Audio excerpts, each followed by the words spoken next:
The last thing my mother ever said to me before abandoning me was, "You're too difficult to love." I was 13 years old. 15 years later, those words still echoed in my head like they happened yesterday. Not because she screamed them, because she said them so calmly, like she truly believed them.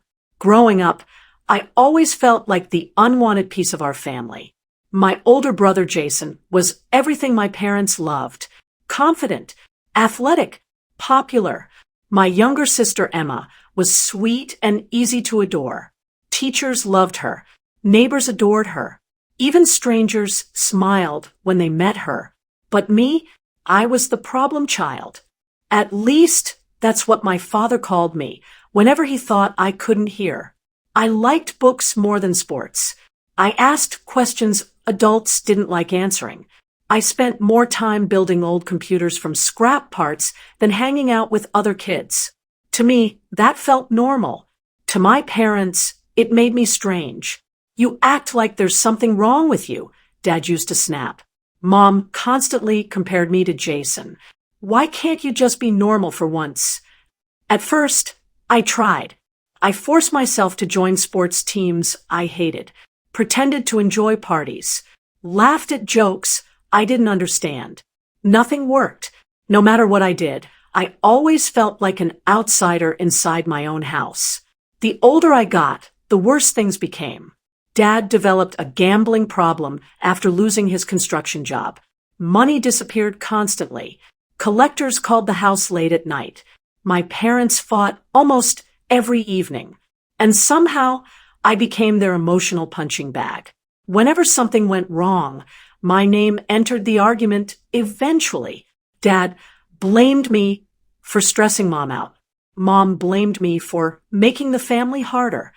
Jason learned quickly that joining them kept attention away from himself. Only Emma still treated me kindly sometimes. One night, I overheard my parents talking in the kitchen after they thought everyone was asleep.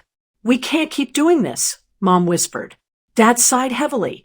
"He's draining this family." I stood frozen in the hallway listening. Then came the sentence that changed my life forever.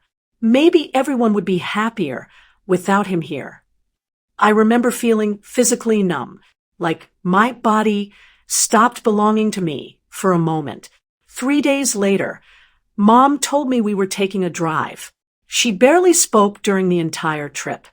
I kept trying to make conversation. "Anyway, are we visiting Grandma?" "No." "Are we going somewhere for school?" "Just relax." But her voice sounded strange, distant. After nearly an hour, she pulled into the parking lot of an old brick building surrounded by chain-link fencing. A sign near the entrance read, "State Youth Services Center." My stomach tightened instantly. "Why are we here?" Mom grabbed her purse without answering. Inside, a tired-looking woman greeted us at the front desk. "You must be Daniel." The way she smiled at me made my chest feel cold, like she already pitied me. Mom handed her a thick folder filled with papers. The woman flipped through them quietly. School records, medical forms, custody documents. That's when panic finally hit me. "Mom, what is this?" She still wouldn't look directly at me. "We all need space right now." I stared at her in disbelief. "What do you mean?" Dad's words suddenly replayed in my head. Maybe everyone would be happier without him here. "No," I whispered. Mom finally looked at me then, and I'll never forget her expression. Not sadness, not guilt, relief, like she had been waiting years for this moment. "You're too difficult to love, Daniel." My entire body started shaking. "Please don't leave me here." The social worker shifted uncomfortably beside us, but my mother just adjusted the strap on her purse. "You'll understand someday." Then she walked away, just like that. I remember chasing after her as she reached the parking lot, screaming, crying, begging her not to leave me. She never turned around. Her car disappeared down the road while I stood there completely alone. And that was the moment I stopped being a child. The next few years destroyed whatever innocence I had left. I bounced between foster homes, shelters, and temporary placements. Some foster parents were kind enough. Others treated kids like government paychecks. One family locked the refrigerator at night. Another called me the abandoned one whenever guests visited. I learned quickly that nobody was coming to save me, so I stopped waiting. I buried myself in books instead. Computers became my escape. Codes made sense in ways people never did. By 16, I was repairing laptops for teachers at school. By 18, I'd earned scholarships strong enough to get me into college. And for the first time in my life, I started building a future nobody could take away from me. But even after everything, every birthday, I still checked my phone, hoping my family might finally call. They never did. 15 years after my mother abandoned me, someone knocked on my front door. At first, I almost ignored it. Rain hammered against the windows while I sat in my office reviewing contracts for my cybersecurity company.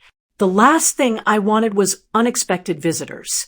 Then my security camera notification appeared, and my heart nearly stopped because standing outside my house were my parents.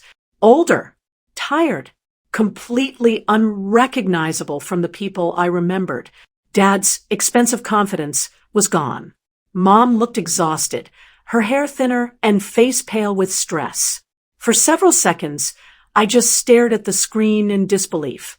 Then I opened the door. Neither of them recognized me immediately. Mom forced a nervous smile. "Sorry to bother you," she said softly. "We were told the owner of this house sometimes helps people in financial emergencies." I felt something cold settle in my chest. They truly had no idea. Dad cleared his throat awkwardly. "Our family's going through a difficult time. We lost our home recently." I stayed silent. Then Mom finally looked directly into my face, and suddenly everything changed. Her expression froze completely. Her eyes widened. Her lips parted slightly. "Daniel."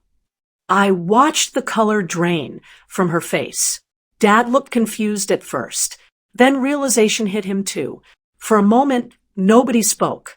The rain poured behind them, while 15 years of silence stood between us. Mom started trembling instantly. "Oh my God!"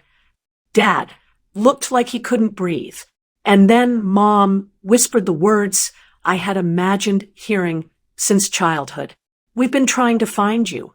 I almost laughed, because for 15 years, I had checked my phone every birthday hoping they remembered I existed.